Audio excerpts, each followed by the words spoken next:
What you doing, IMDAC? And this is my 20 top 20 list with my top 20 magicians moments. Of course I'm going to make 20 lists and include my favorite show ever, The Magicians. How can I leave that out? So all of these moments are going to come from episodes of the show. Of course the books are great too, but the show had more of an impact on me, and I wanted to share my favorite moments from these. So let's start with number 20, Mendings, Major and Minor, Season 1, Episode 5. This is a great moment because it's the first time we really get to see proof of magic comes from pain. In this episode, Quentin finds out his dad has cancer and it's tearing him up. He's desperate to try to figure it out. And then during a match, he is able to summon like a little black hole because he has all this pain built up. And of course, it gives his magic more power. Number 19, Wrath of the Time Beast, Season 5, Episode 2. Not only is this episode just kind of funny because they're trying to bring Finn and Josh to the future to try to save them so they can live through that, including Beast, but there's the best touching moment when we find out with Elliot talking to Jane that the first thing Jane changes when she does her time loops is to save Elliot, because Quentin was so torn up about Elliot dying that she wanted to try to fix that, see if Quentin will still go to the calling, and he does. This is also reminiscent of the books because they have an even better friendship in the books, so that's probably why it was so touching to me. Number 18, 39 Graves, Season 1, Episode 12. This is really, our group gets its first look at the Netherlands, also meets Josh, and also it's really when we see Elliot just falling apart the most, and when it's finally starting to cause trouble for everyone else, eating some trippy carrots, and it's after he's had to, kill Mike, and he's just falling apart, and it's just, for some reason, really resonated with me. I don't know why. Number 17, Marry, Fuck, Kill, Season 4, Episode 4. This is when Josh is having to do with the quickening, and the great part about this is not only is it cool werewolf stuff, but it's when Josh and Margot really connect and when they finally become a thing. Number 16, The Mayakovsky Circumstance, Season 1, Episode 7. What a great. It's just a whole bunch of stuff in this episode. Going on Breakville South, meeting Mayakovsky, seeing all of them finally realizing what magic can be, Penny finally embracing trying to learn how to travel, Quentin and Alice starting to get together. A whole lot of stuff in this episode, but mainly meeting Mayakovsky and Breakville South. Number 15, All That Hard, Glossy Armor, Season 4, Episode 10. Ooh, the Margot episode. Margot out in the desert tripping on Lizard. There's also music, and there's just Margot being a badass. Like, who doesn't love that? Number 14, The Flying Force, Season 2, Episode 4. Another heartbreaking one. This is after Alice is dead. Quentin got hurt. Penny's hands are trying to recover. And they go to the Flying Forest to find a magical beast.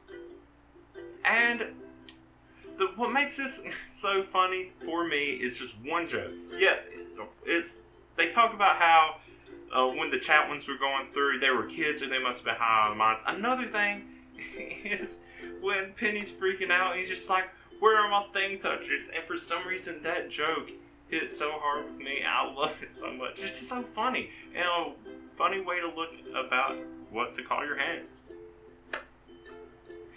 Number 13, The World and the Walls, Season 1, Episode 4. This is when Quentin's stuck in his own dream, thinking he's in like a little mental institute and can't get out, and pretty much just being tortured. It's also another thing that just really justifies Julia being a bitch and why I hate her. But it's a cool thing. It's also what really shines for me. It's what I consider the first musical episode. We think that Season 1 didn't have it. We think it started in Season 2. No, this is the first musical episode. When it's singing Taylor Swift, there's musical accompaniment. This is the first musical episode. I don't feel like anyone acknowledges that enough. Number 12, Consequences of Event Spellcasting, Season 1, Episode 3. There is one reason this is making up so far into the list for this. And it's because this is when Elliot and Quentin go book hunting to find the mate for the books. And the reason it's so high is because whenever they finally find it with the head switches, the books just start going at it. One starts humping the other. And while I was watching this, I had a toothpick in my mouth and I started laughing so hard, I started choking on the toothpick. It went into my throat and it was so bad, but it was so funny and caught me off guard. And I love the moment so much. It's also Julia's a bitch. But anyway. Number 11, The Writing Room. Season 1, Episode 9. This is just really cool. A really cool episode. One, they finally found the button. But more than that, they're in a haunted house with ghosts. And it's creepy and it's awesome. I love creepy and awesome stuff. And the times the Magicians does it, they do it right. And this is one of them. Number 10, 23, Season 3, Episode 11. Ooh, this is when they finally get to go to timeline 23. And yeah, even though it stars Julie, who I'm not crazy about, we get to see Cool Josh, I guess, or Dick Josh, if you want to call him, Alive Marina, and Penny 23, who becomes, another great character. I mean, that Penny and other Penny, they're both great, but it's great to see, like, the same character, but the differences it takes in the different timelines. But it's also cool just seeing them in another timeline, finally get to explore a different timeline, and seeing, like, the shadeless Quentin, the beast Quentin. Number 9, Billier and Further, Season 5, Episode 13. Ooh, this was a rough one for me, because it's the last episode of the series, and I hate endings, and the reason I'm okay with this is because it was an okay ending. I absolutely hate endings, but this one, it was okay. I had to come to terms with it, and it was fine. But overall, that episode was really cool. We get to see, one, at the very end, a birth of a new land, a new fillery, further fillery. But not only that, it wraps it up. It comes right back around, and the beast comes back and becomes the last antagonist of the series again. And it's kind of poetic in a sense. And that's why I was really okay with it. Number 8, Will You Play With Me?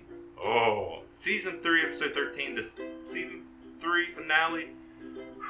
Man, this one was almost heartbreaking. It's when we thought the first real time we thought we was going to lose Quentin. And then Elliot comes in to save him. And, but then, of course, they're betrayed. They get their memories wiped. And the very end scene is just haunting. They have this whole cover, and then what we think could be Elliot finding Quentin, but it's really Beast, and then delivering the line, "Will you play with me?" The way to end a season on that, oh man, it got me. Ugh. Number 7, The Side Effect, Season 4, Episode 7. This one is cool because we get to see what is considered the side characters, even though they're not side characters, like Katie and Finn, mainly Finn. Finn's adorable. But what really got me, the thing I find the funniest, is we get to see Penny in the underwear talking to his supervisor, and Penny's talking to him, and he's just like, well, you think Quentin is the main character because he's a white protagonist, whatever. But it's just coming from this guy's point of view. But then he delivers and it's like, Todd, he looks like Todd, but Todd's not center shit, something like that. It's such a great line. It's so funny. People shit on Todd, even in the underworld. You gotta love it so much. Number 6, All That Josh, Season 3, Episode 9. This one's cool because it gives Josh a time to really focus on him. He's in his own little world and he's partying it up, and it seems really cool. And then Quentin, Alice, and Katie get to go in there. There's some cool moments, but really what got to me is this is the first real musical performance that I really love. Like, the other ones were cool, but this one really worked in the episode. Their cover of Pressure, I've listened to it a lot. It's so great. Number 5, Unauthorized Magic, Season 1, Episode 1. Who did not love this episode. The whole episode is a moment in itself. It's the very beginning of the series. Quentin finally makes it a break builds. We finally get introduced to magic, and then they end the episode with the introduction of the Beast. So much in just one series premiere. Love it so much. Number 4, Escape from the Happy Place. Season 4, Episode 5. We're getting to the touching ones now. This one features Elliot inside his own mind while the monster is taking over his body. And also, first time we meet Charlton. And it's just him trying to figure out how he can take control of his body just to get a message out, just to let everyone know he's still alive inside this mind and inside his body. But what is really touching is when he finally faces his real truth of how he did have feelings for Quentin, and he just pushed it all away because he was scared of a commitment. Man, it was. And then just delivering a line of peaches and plums. Peaches and plums, motherfucker. Anyways. Number 3, Know Better to Be Safe Than Sorry. Season 4, Episode 13, the Season 4 finale. Some of these just get me choked up. They're so good. It's so sad. Okay, so there's one cool moment. They finally get to meet, or get another clue as to the old gods. They meet the middleman, the secretary, whatever you want to call him. But what really gets me is Quentin's death. Quentin dies. It's so sad, but it's also, they make such a beautiful moment out of it. I can't help but love it. And then not only that, the moment Quentin makes his sacrifice and then Cruel World is playing, and then when they're all sitting around the fire and they're singing Take On Me, which I didn't realize until making this list, the title is named No Better to Be Safe Than Sorry comes from the song. It was a beautiful moment, and as sad as it was to see Quentin go, if they try to bring him back, it will ruin this just one of the most beautiful moments of the show. Number 2, Oops, I Did It Again. Season 5, Episode 6. This has Margot and Elliot redoing a timeline after the moon kind of explodes or rips apart. And what it is Elliot's really struggling. He thinks the monster is trying to make its way back out again. And it's really just Charlton, but whatever. And it's seeing the struggle. For some reason, I don't like seeing Elliot suffer or struggle, but he does it so well, and it's so touching. It really makes you feel, and I don't know, it's so much in here. But then eventually he does this all on himself, and it was a really Elliot-centered episode that was just well done, just so well done.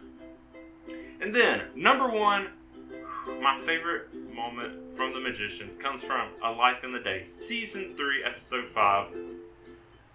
Oh man, this is so good. This is when when it really starts between Elliot and Quentin, but the whole moral scene, the whole going through their lives, and the song that plays throughout is always stuck in my head whenever I think of it.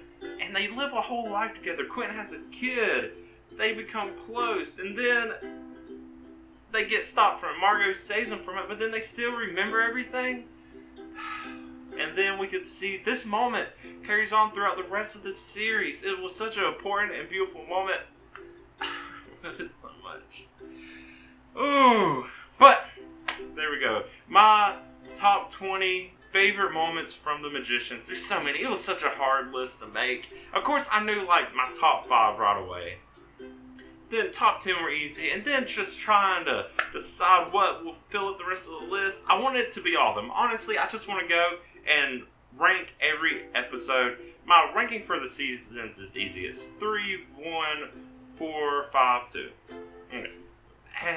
But I love it. I love The Magician so much. I hope you love it too. But what do you think of my list? Go and let me know, and let me know what your favorite moments are down in the comments. But if you like hearing my list, go and like the video. You want to see me talk more about my top 20 list of 2020, go and subscribe to my channel. You can see when I do all that. But until next time, I'm DAC. Thank you for watching, and Bye.